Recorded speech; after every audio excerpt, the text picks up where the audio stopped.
בעזרת השם, שלום, יחי אדוננו מורנו ורבנו מלך המשיח עולם ועד.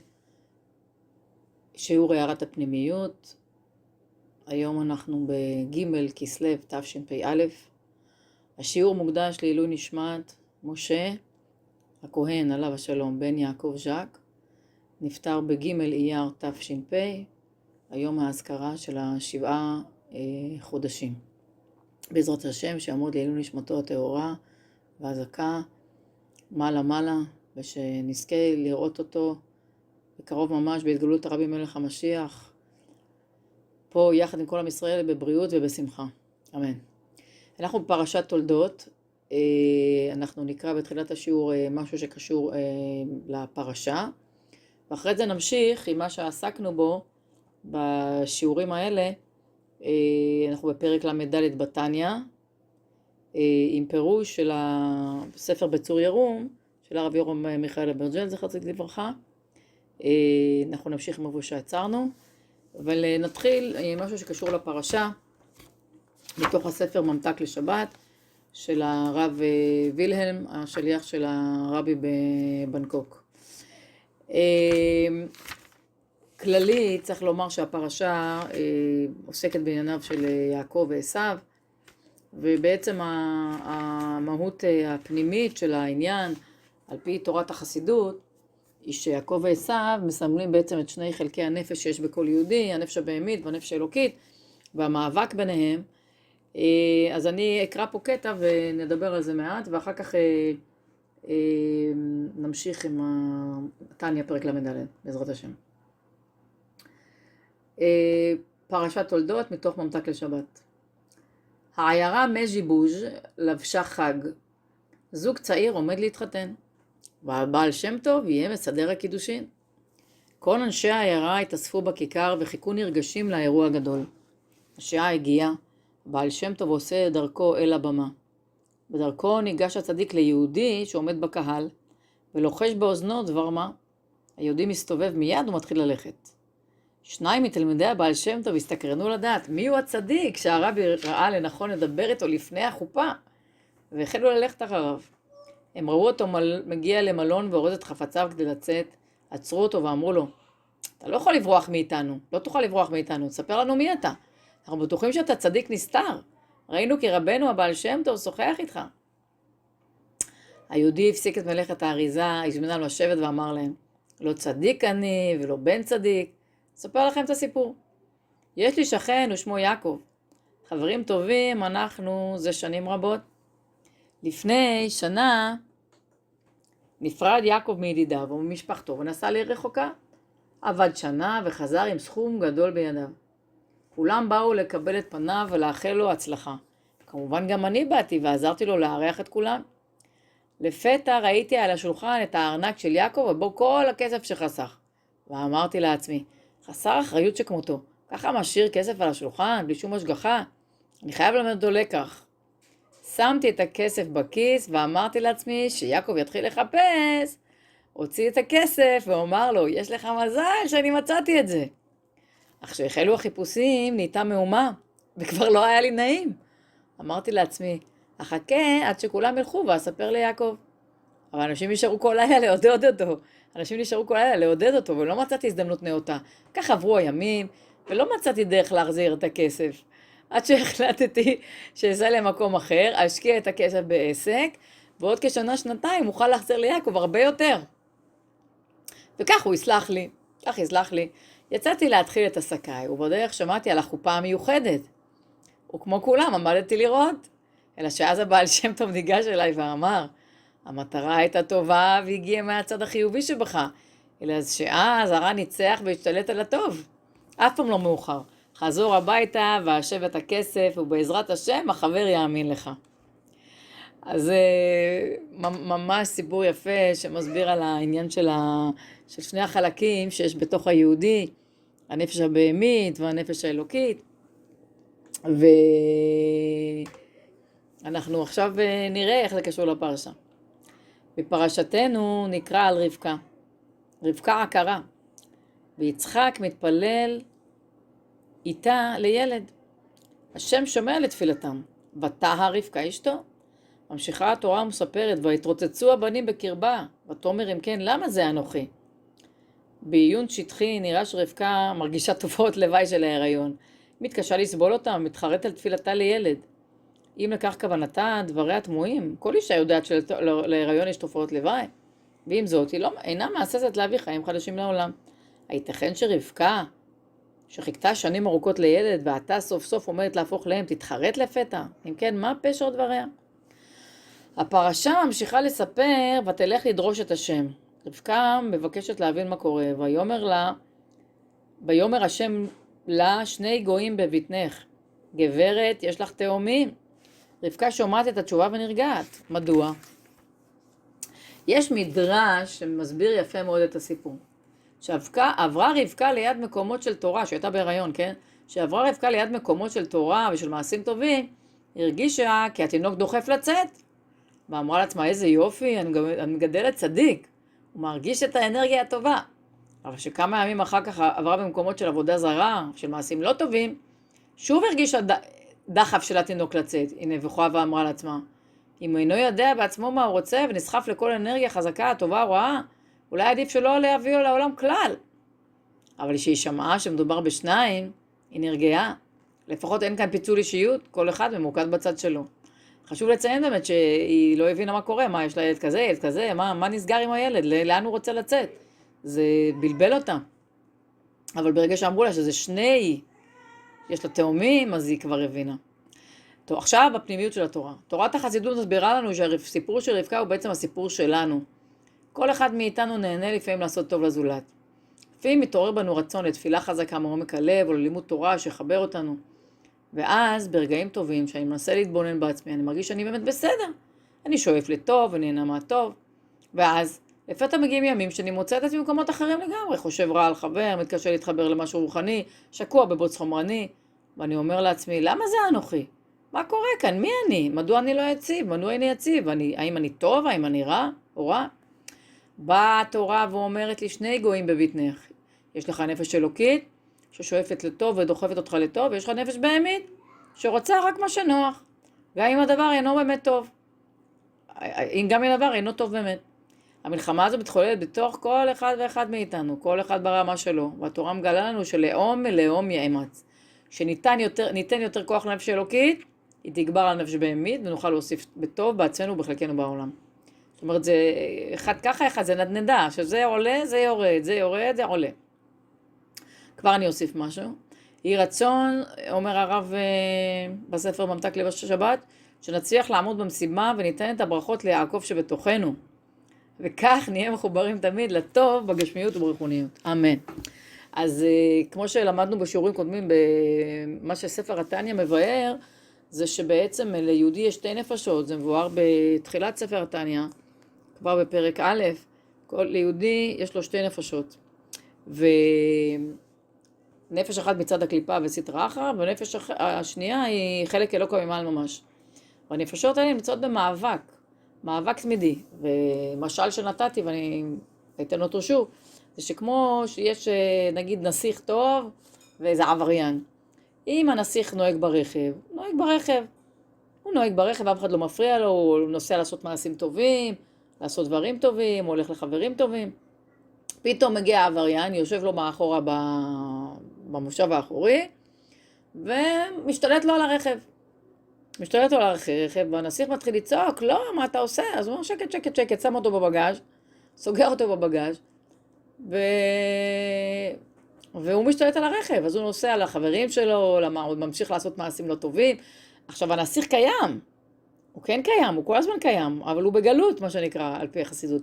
הוא נמצא בבגז' עם פה סתום וקשור בידיים וברגליים, לא יכול לזוז, לא יכול לתפקד. כרגע שולט על הרכב בפועל מי שולט על הרכב?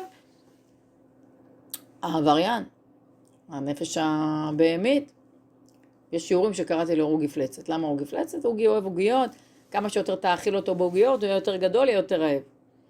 וכמה שתיתן לו יותר עצבים וכעסים ולחצים וקנאה ותחרות ועצבות ועצלות וגאווה, כל היסודות הרעים, הוא ירצה יותר, הוא לא יהיה יותר קטן. כמה שתאכיל אותו יותר בתאוות שלו, הוא יגדל.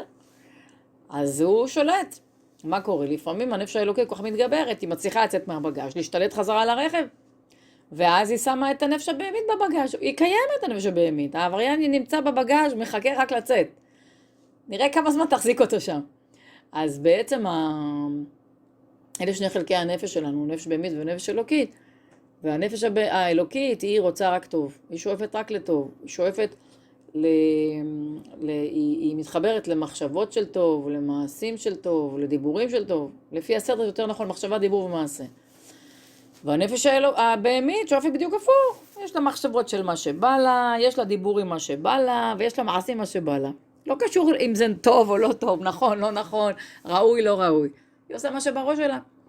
אם האדם עכשיו מתחיל לרדת על חבילת הפוצ'יפס ענקית, כזאת של יום הולדת, של ענקית, של המארז אקסטרה לארג'. הוא אוכל עוד ועוד ועוד ועוד, לא אומרת לו לאכול את הפוצ'יפס, אבל אם אדם עכשיו מתחיל להתיישב על נגיד מארז שלם של 20 חבילות, אז ברור שזה לא בריא לבן אדם, ברור שזה לא שייך. אבל הנפש הבהמית אומרת לך, לא, זה ירגיע אותך, זה... קיצור, הוא חכם, הוא תוחכם, אבל הוא בעצם מוביל אותך למקומות לא טובים. הוא שולט על הרכב, הוא עושה מה שבראש לו, ואתה, האני האמיתי שלך שיודע מה נכון, כרגע לא יכול לשלוט. אז זה מאבק תמידי, ובספר התניא מבואר שזה ממש מאבק אדיר, וככל שאתה מאכיל את הנפש האלוקית יותר באוכל שהנפש האלוקית אוהבת, היא מתחזקת. שזה מעשים טובים, לימוד תורה, לימוד חסידות, מתן צדקה, כל המצוות והלימוד תורה, זה מחזק את הנפש האלוקית. והנפש הבהמית, מה היא אוהבת? היא אוהבת לעשות מה שבא לה. כמה שאתה נותן לה מה שבא לה, אז היא גם מתחזקת, ואז יש פה מאבק. וזהו, היהודי צריך לדעת שיש לו את שני הדברים האלה. ברגע שהיהודי לא יודע את זה, אז הוא באמת מרגיש מאוד, לפעמים עצוב מזה, או אולי מרגיש אשם, אולי מרגיש מתוסכל, הוא לא מבין מה קורה לו. איך אני יום אחד ככה, יום אני ככה, 3 שעות אני ככה, פתאום אני ככה, שבוע אחד אני בסדר, שבוע אחר אני בדיוק הפוך, מה נסגר איתי? ואם אתה לא לומד תניא, אז אתה באמת לא מבין. אבל כשאדם לומד תניא, אז אוקיי, זה נורמלי, ככה יהודי בנוי. זה לא אומר לתת לנפש הבהמית להשתלט. זה לא רישיון לעבריינים לנהוג ברכב, אבל לפחות תדע שיש לך את החלק הזה. עכשיו, מה קורה אצל אדם שהוא, על פי תניא, אדם שהוא בינוני? אצל בינוני, מי שולט על הרכב? תמיד הנפש האלוקית. תמיד הנסיך שולט על הרכב. תמיד. כל הזמן. וכל המחשבות, כל הדיבורים, כל המעשים בפועל, הוא בפועל שולט. אממה, נמצא, הוא גפלצת בבגז', מחכה לקפוץ. לפעמים הוא מנסה, והופלה, הוא פעם סוגר לו את הבגז'. לא נותן לו לצאת. בינוני זו דרגה אדירה. זה אדם שכבר בפועל, יש לו את הנפש הבהמית הזאת, היא מנסה כל פעם להפריע לו, אבל בפועל ממש, בפועל, מי שולט על הרכב? זה רק הנפש האלוקית, רק הנסיך. מה קורה אצל רשע? מי שמוגדר כרשע,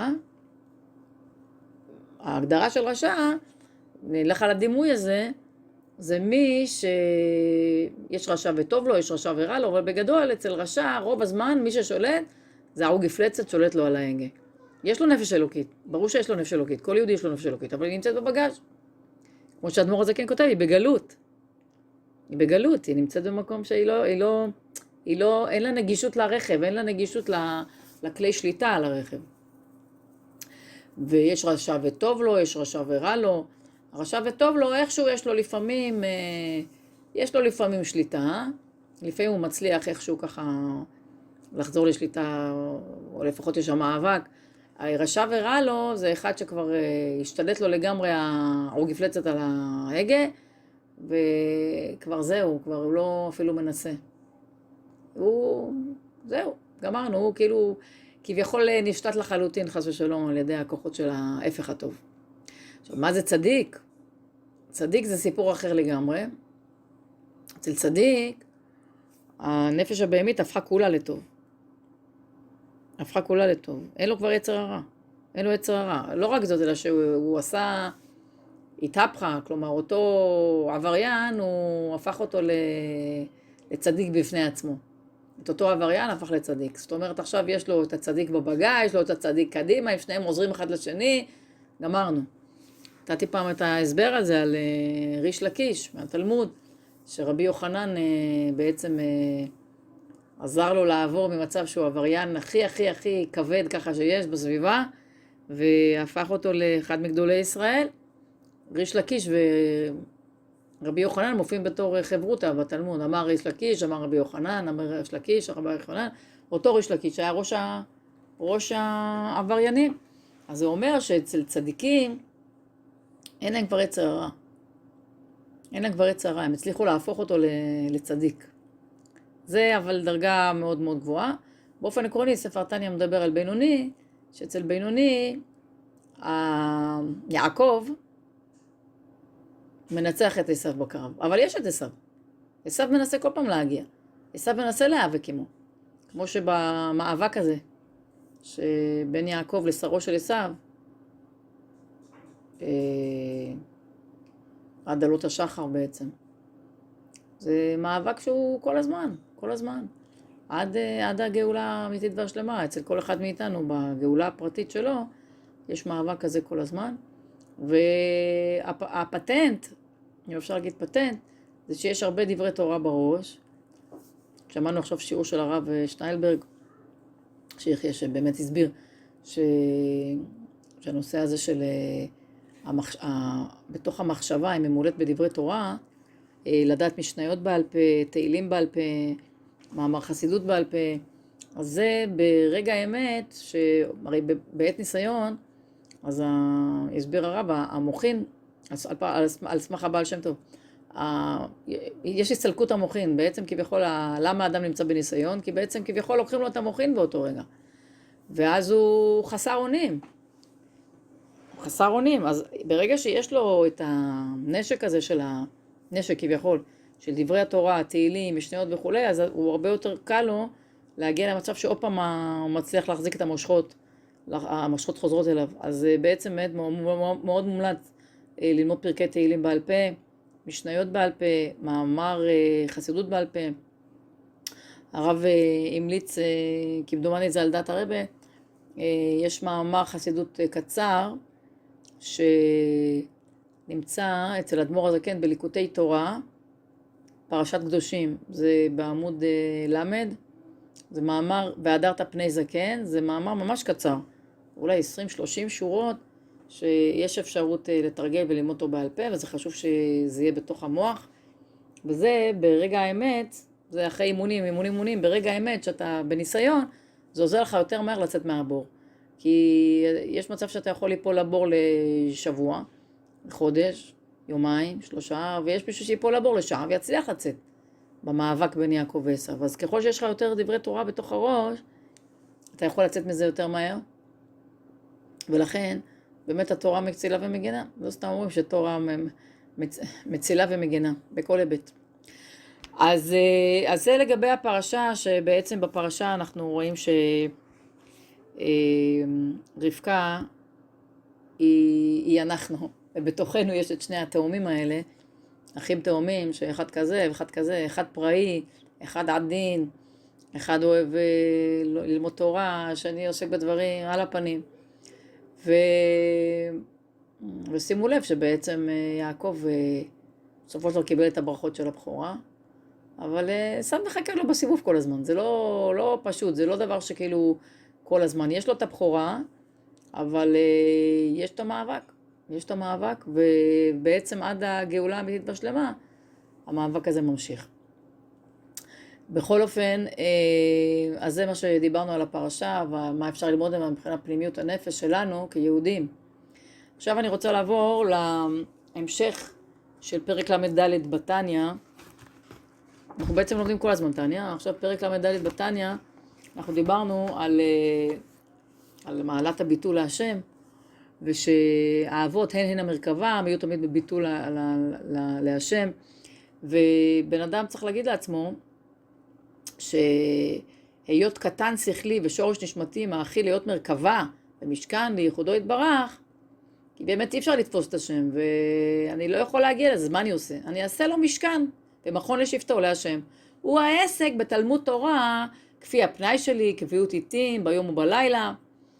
כדת הניתנת לכל אחד ואחד, בהלכות תלמוד תורה, כמאמר הז"ל, אפילו פרק אחד שחרית חולי, ובזה ישמח ליבו ויגיל וייתן הודעה על חלקו, בשמחה וטוב לבב, על שזכה להיות ושפזיחן לגבורה פעמיים בכל יום, כפי העץ שלו והפנאי שלו, כמסת ידו אשר הרחיב השם לו. על זה דיברנו. ותראו איך זה מתקשר לתחילת השיעור, שבעצם ברגע שאתה רוצה להיות כלי לאור השם, אז כמה שיותר אתה לומד תורה, ולפנות את הזמן ללימוד תורה, להקדיש לזה זמן, זה בתכלס עוזר לך. זה לא אנשים יגידו, אין לי זמן לזה, אין לך זמן לזה, אבל זה יכול להוציא אותך ממצב שהיית נתקע בו יומיים, אתה יכול תוך שעה לצאת מהמצב. מה שרוב האנשים היה להם שבוע לצאת מאיזה בור, אתה יוצא מזה תוך חצי שעה, בגלל שיש לך את הכלי הזה הרחבת את הכלים על ידי לימוד תורה. אז דיברנו על מה שהרב אברג'ל הסביר,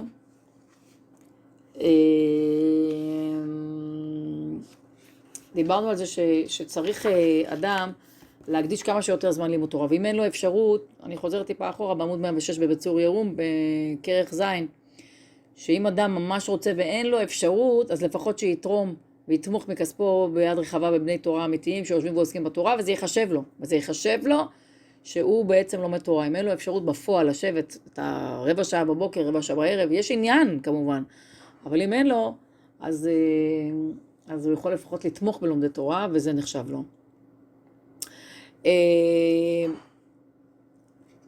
היינו פה בקביעות עיתים ביום ולילה. בעל התניא נקט בעניין לימוד התורה לשון קביעות.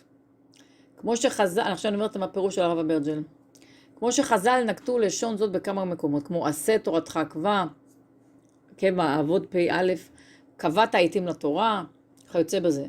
אגב, זה מה ששואלים אדם בשמיים, עד 120, שכולנו נחיה עד 120, הרבי אומר חיים נצחיים כבר בעזרת השם, עד 120 לכולם.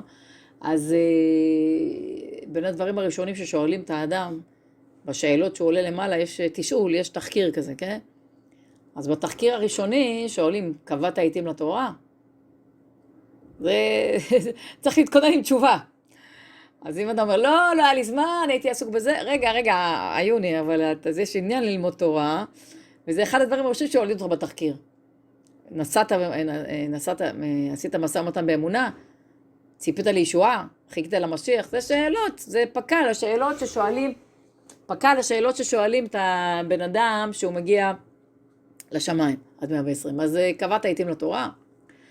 ומלבד הפשט הפשוט שהכוונה היא שצריך שהזמנים של לימוד יהיו קבועים, ולא יתבטלו, זאת אומרת, אתה קובע, אז נגיד, כל יום בבוקר, כל יום בערב, פחות או יותר, משום סיבה שאינה מוצדקת באמת, מסבירים המפרשים שקביעה היא גם מלשון גזלה, על דרך מה שנאמר במשלי, וקבע את קובעיהם נפש.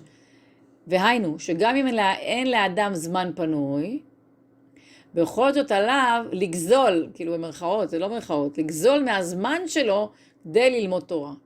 עליו לגזול מהזמן הרב שהוא יושב באולמות, בכל מיני אירועים, לגזול מהזמן הרב שהוא מקדיש לשיחות בטלות, אני חייבת להוסיף פה וואטסאפ, הודעות, אתרים יש להם להסתכל, עוד סרטון ועוד סרטון ועוד חדשות, זה לוקח לך שעה ביום, תצמצם בהתעסקות בזה, תלמד תורה, תגזול מהדברים של ההבלי העולם הזה לעניין תורה.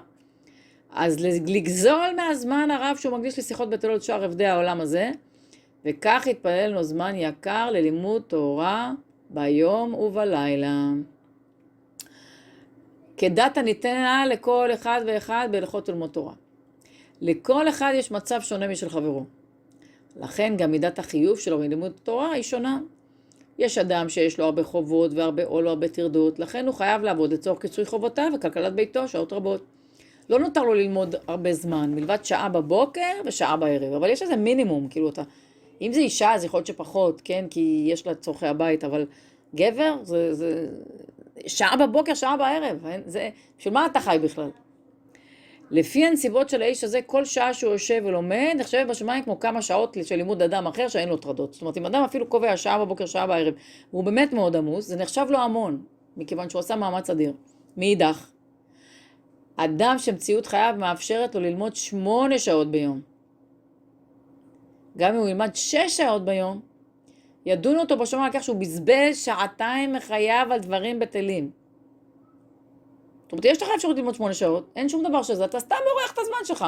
ידונו אותך על זה בשמיים, מכיוון שאתה המטרה היא בעולם הזה ללמוד תורה, לקיים מצוות. איך אתה לקיים מצוות? ללמוד תורה, צריך פנימיות התורה, לדעת את המהות, את המטרה. לכן בעניין חובת לימוד תורה אין כללים אחידים לכולם, אלא כל אחד ישנה חובה לפי המציאות הפרטית שלו, כמאמר רבותינו ז"ל, אפילו פרק אחד שחרית ופרק אחד ערבית, והיינו שאם אין באפשרותו של אדם ללמוד תורה יותר מ2 פרקים ביום, אחד בבוקר ואחד בערב, הרי זה יצא ידי חובה מצוות והגית בו יומם ולילה. בסדר, כפי לפי את המציאות שלו, זה כל מה שהוא יכול ללמוד, אבל שיהיה מינימום. אני לא יכול בכלל.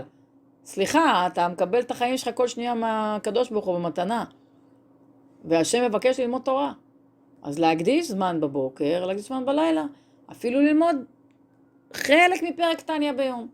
בבוקר תניא, בערב תניא, משניות, הלכות, אפשר הלכות לשמירת הלשון, זה מאוד חשוב, הלכות שבת, קצת, רבע שעה, 10 דקות, לעשות משהו שקושר אותך ללימוד התורה בוקר וערב. ובזה ישמח ליבו ויגיל, כלומר גם אם למדת רק מעט, תשמח במעט הזה, שמחה גדולה, ואל תתעונן ואומר, חבל, לא הספקתי היום כלום, אני לא שווה כלום, וכן על זה הדרך, אלא על מה שזכית ללמוד, תודה להשם, תשמח ממש כמוצא שלל רב. אם היצר יקשה עליך, אתם יודעים, הנפש הבאמית אוהב לדכא אותנו, זה המשימה העיקרית שלו אגב. אם היצר יקשה עליך, למה אתה לא לומד 7 דפים ביום? אם תלמד כך, תוכל לסיים את כל הש"ס תוך שנה אחת. תשיב לו, אין בכוחי לעשות זאת, אני לומד לפי הכוח שהשם נתן בידי. יש לי שכל דל מאוד לצערי, ככה תגיד לו. אל תעציב את עצמך על זה שלא הספקת הרבה כמו מישהו אחר, אל תשווה עצמך גם לאחרים. תשמח גם במעט שהשגת. מצד שני, גם אם למדת באמת הרבה, אל תתפאר בכך ותספר זאת לאחרים. אל תלמיד תלמד את עצמך לומר, איני יודע. לא תגיד, וואלה, אני גאון בתורה, יש לי ידע עצום, אני יודע ככה וככה. לא, איני יודע. תגיד תודה להשם מה שאתה לומד ותמשיך ללמוד. מספרים, ממשיך הרב אברג'ל, על רב אחד מגדולי העולם, שהלך אל המגיד ממזריץ', וישב אצלו 3 שנים. מגיד ממזריץ', מי שלא יודע, זה בעצם התלמיד המובהק שהבעל שם טוב העביר עליו את התורה שלו, והמגיד ממזריץ', התלמיד המובהק שלו, זה רבי שניאור זלמן מלאדי שכתב את ספר התניא. מגיד ממזריץ' בדרגה אדירה, זה צדיק ענק, שבעצם קיבל את התורה של הבעל שם טוב, והעביר אותה אחר כך היו לו הרבה מאוד תלמידים, רבי לוי יצחק מברדיצ'ב, האחים רבי זושה ורבי אנורם אלימלך, באמת גדולי העולם היו תלמידים שלו, והוא העביר את כל היחידה, את הדרגה הכי גבוהה של הפנימיות של התורה, אל רבי שניאור זלמן מלאדי, שאחר כך כתב את ספר התניא, ואחר כך עבר דרך אדמו"רי חב"ד, כל הסודות האלה של התורה, של הפנימיות התורה, עד לאדמו"ר שלנו, הרבי מלך המשיח. אז אני חוזרת. מספרים על רב, זה עמוד 109, מי שרוצה לדעת, בבצור ירום של הרב אברג'ל. מספרים על רב אחד מגדולי העולם, שהלך אל המגיד ממזריץ' וישב אצלו 3 שנים. כל אותה תקופה החסידים שלו בחו על כך שהרבי עזב אותם. הוא חזר לאחר 3 שנים. שאלו אותו, מה למדת מהמגיד ממזריץ'? השיב להם, כלום. הם התפלאו, היית שם 3 שנים ולא למדת כלום? ואז הוא הסביר, כוונתי שלמדתי אצל הרב המגיד שאני פשוט כלום. הוא לימד אותי שאני לא שווה כלום. בעבר שהייתי שומע שיעור של איזה גאון, מיד הייתי מתנפח, ומרגיש שהבנתי הכל ואין חכם כמוני בעולם. אבל כשבאתי לרב מהמגיד, רק שמעתי את הצעדים שלו, קיבלתי בהלה כזאת, וכבר שכחתי חצי מהש"ס. וכאשר הוא התחיל לדבר, הבטן שלי התחילה להתכווץ. הקשבתי לכל מילה שיצאה מפיו. אחרי 15 דקות שכחתי את כל התורה. השם עשה לי נס, שכחתי את כל הידיעות שהיו לי. 3 שנים אני יושב מולו, והוא רק מוחק את הידיעות שיש לי. הוא עוזר לי להוציא את הפחמים, וברוך השם חזרתי משם נקי. כעת אני רוצה להיות מרכבה של השם, זה מה שלימד אותי הרב המגיד. סיפור מדהים. כל פעם, אתה לא אמור לדעת לחשוב שאתה יודע משהו. והוא אומר, האדמו"ר הזקן, בהמשך פרק למדלת, וייתן הודעה על חלקו בשמחה ובטוב לבב, על שזכה להיות אושפזיחן לגבורה.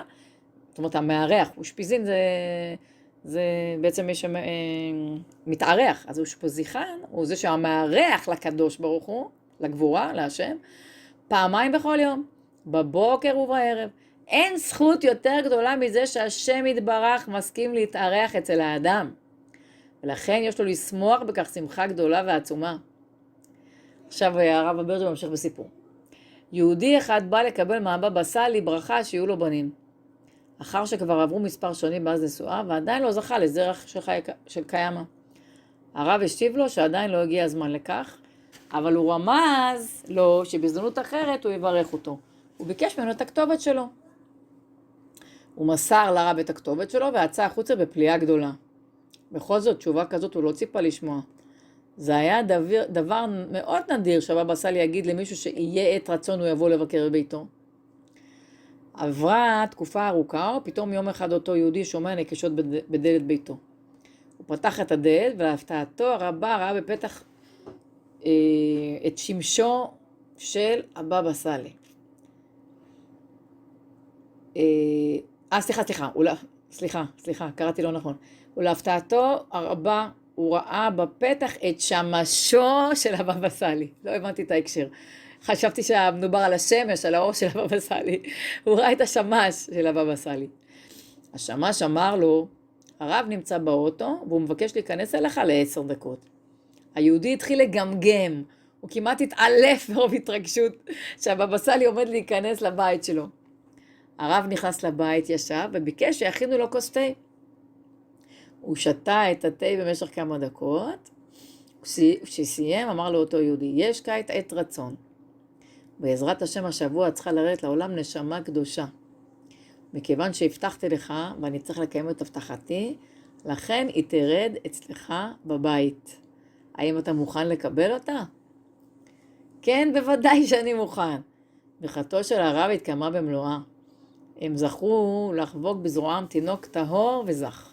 ברכתו של הרב המשיכה לעשות פירות, ובמשך הזמן כבר נולדו להם 7 ילדים בלי עין הרע. מעשה זה משמש רק כדוגמה לשמחה והתרגשות שיש לאדם כאשר צדיק ענק כמו הבבא סאלי מוכן להתארח בביתו אפילו רק ל10 דקות.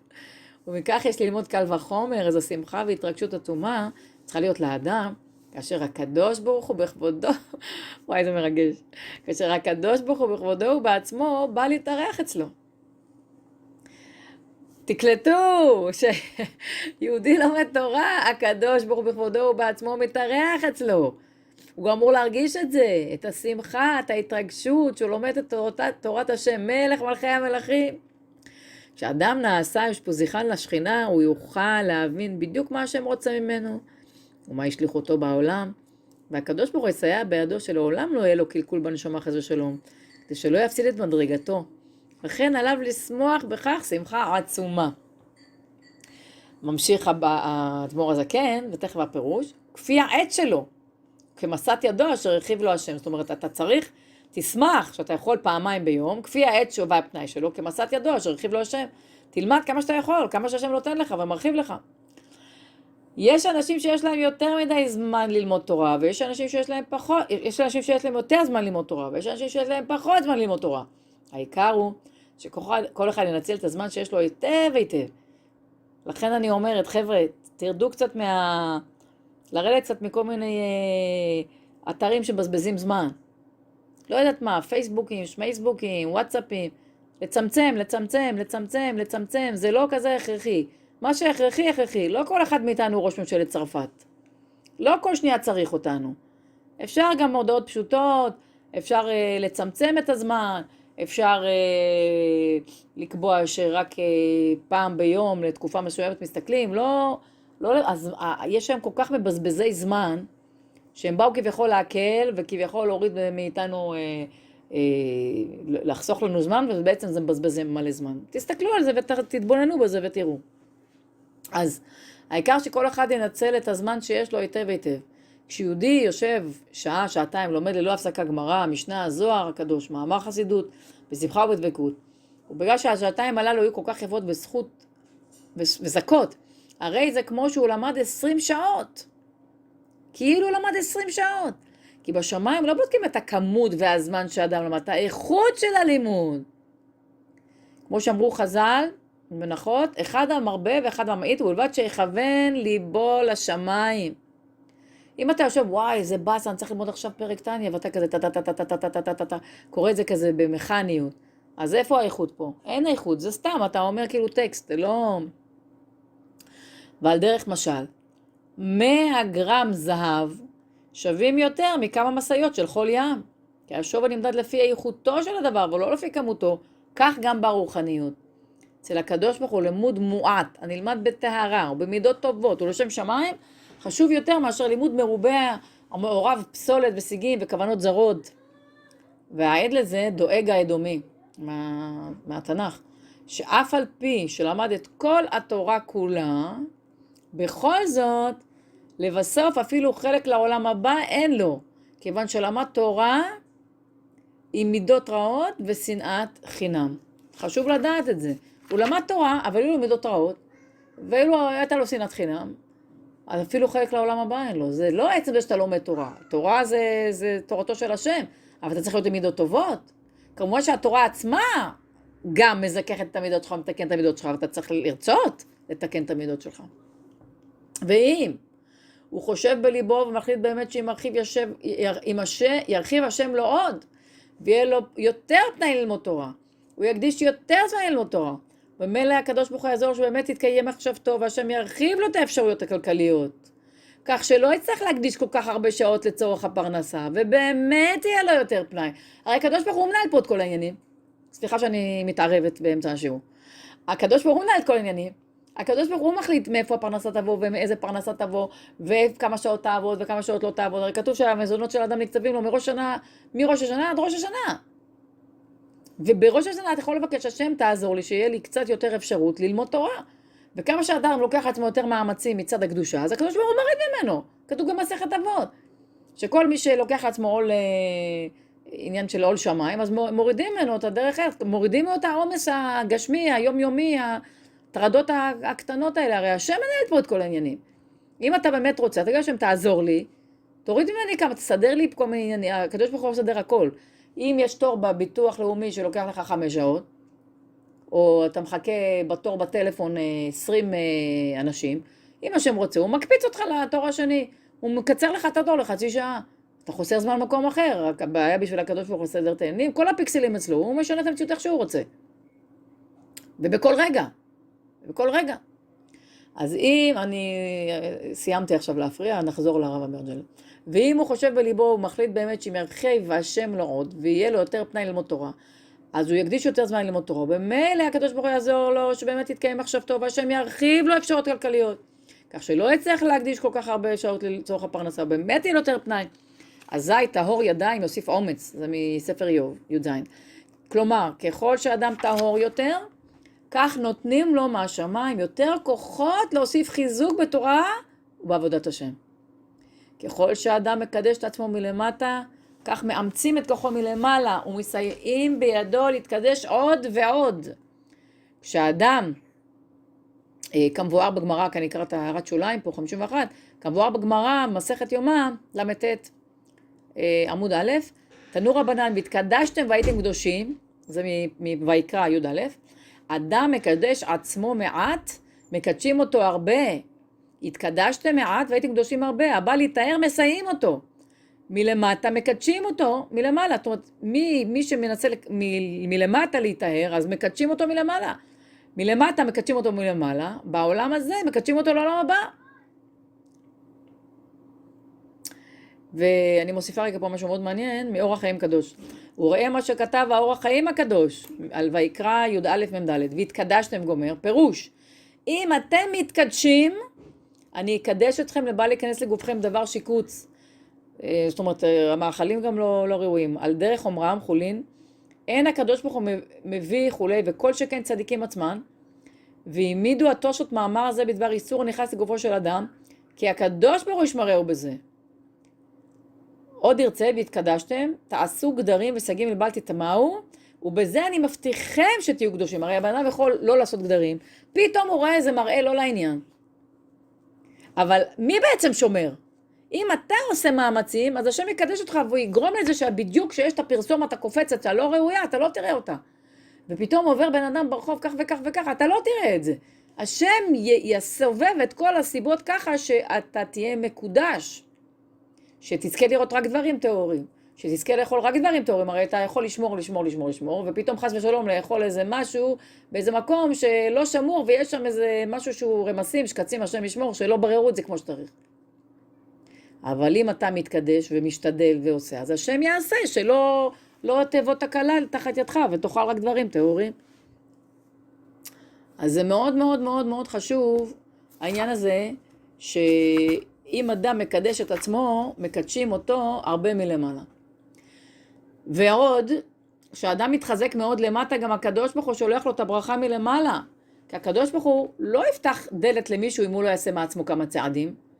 ועל דרך שאמרו חז"ל במדרש שיר השירים, רבה פרשה ה' ב', אמר הקדוש ברוך הוא לישראל, בניי, פיתחו לי פתח אחד של תשובה כחודה של מחט, ואני פותח לכם פתחים, שיהיו עגלות וקרוניות נכנסות בו.